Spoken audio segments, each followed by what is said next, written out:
If you guys have some more questions, hit them up on the old text line. We'll try to get you in here where you can see a little bit better. Maybe get on big head out of the way. I don't know how much bouncing around I'm gonna do here, but we're gonna try this, see what happens for a minute. Okay. Hopefully they got you in the window. Let's try that for a minute. See what happens.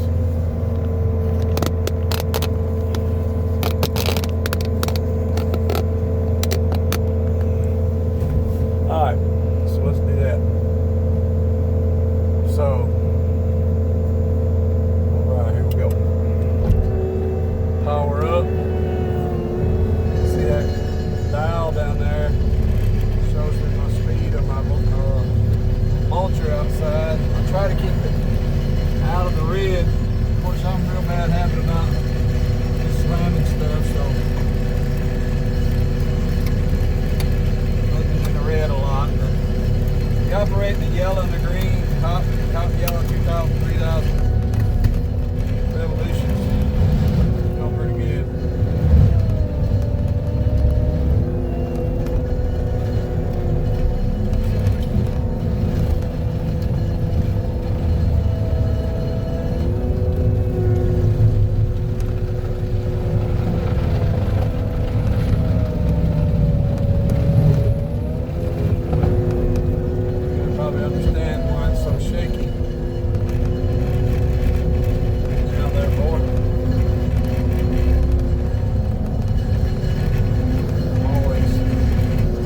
This trees up in here, a lot of dead ash.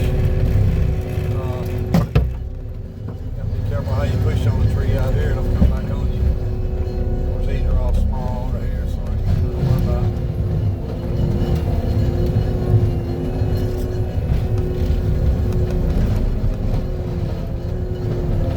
Keep my chip pointed down so I don't hit my excavator and truck out there. The rock, that'd be bad news.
Patient about the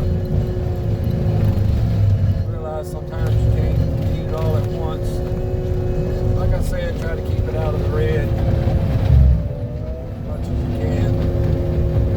It's okay to hit the red, but if you run the red all the time, it'll overheat your machine. And you'll be parked over there waiting for it to cool off for a while. Which, by the way, it never does run hot. I never shut my machine down. I keep it running full blast. I shut the mulcher down, the hydraulics to the mulcher, and then I'll keep the machine running full blast so that the fans will stay on. And it cools down a whole lot quicker if you do it like that. It doesn't hurt to hurry up and find you a shady tree to set up under if it does run hot on you. And then also doesn't hurt. Just keep your speed running real high, your throttle rather. It also doesn't hurt to get out and open your door back there and your van compartment. It runs really hot all the time. Most time, you run hot, you shut the hydraulics down and keep the machine running, which running hot is about 226 or so, or 228. I'll let it cool back down to about 214. Then I'll start running again, which it only takes it about, I'd say about 3 minutes at the most to get it back down there where it's supposed to be. So, anyways, million another tree here.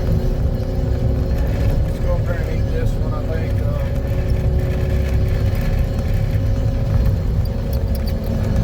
We'll eat this one right here. It's a little wide open some kind.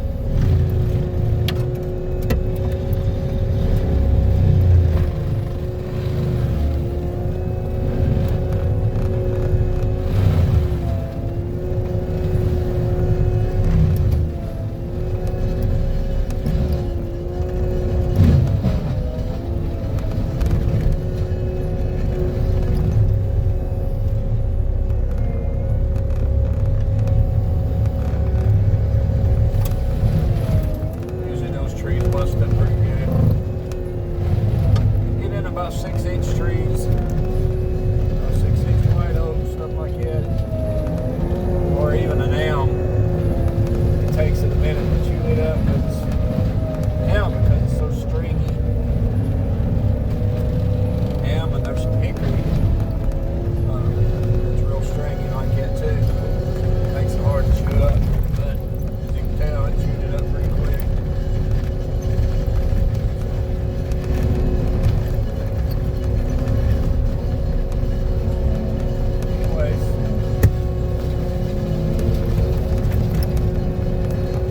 Letting my grandson in here with me one day,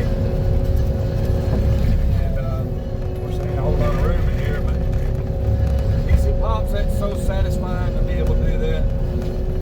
It is something about it that's satisfying when you take down a tree. And some of them you hate to take down, like this one right here. I think it's a persimmon, or I'm not for sure. Hard time pointing out my persimmons. I hate to eat them, but you know, this is in the way of a easement, so we got to do it. It's a power easement coming through here. So anyways, they busted pretty good. And it does happen to stick on you just like it did just now. Just got to hit the roller switch. Stop your machine, stop your mulcher, and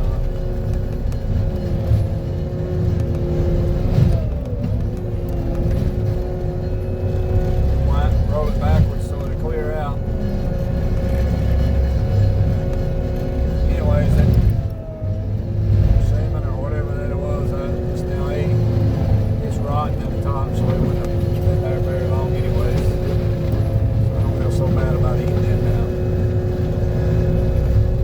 One thing I do really try to watch for, and I've learned a lesson about that just here recently, was these cedar trees. A lot of times they'll have a squirrel's nest in it, and I'll try to bypass them. I have the liberty to do that right now in this job that I'm working on, and I can always come back and get them later after all the squirrels hatch out of them, or I guess are weaned. Get a little age to them. It wasn't long ago that I was cutting some trees down, and I took one down, and the dog that was there that day was over licking something on the ground. I went over and looked, and 3 little baby squirrels had fell out of that tree. One of them was dead. 2 of them were still alive, so I took them 2 home with me. I thought I had somebody to rehab them, but they didn't take them, so I ended up with my granddaughter said she made pets out of them. When she knows that we gotta return them to the wild one day, so. But they're about 8 weeks old now. That's a job, feeding them things every 3 or 4 hours, especially in the beginning. I had to get up in the middle of the night, feed them all through the night. I don't ever want to do that again. So now, before I take down a seeder, I'll look at the top of it, make sure there's no nest up there. And if I can, I'll leave them.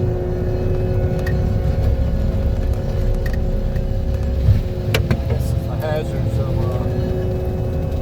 doing this job. Take habitat from animals. I hate that. Not many people that love animals more than I do. So I try to preserve life if I can. If it's at all possible, that is. There's some steel. Somebody left a bunch of steel laying around. So I'm going to have to push that around and get it out of the way. Get my mulcher spinning. Anyways, hope you enjoyed.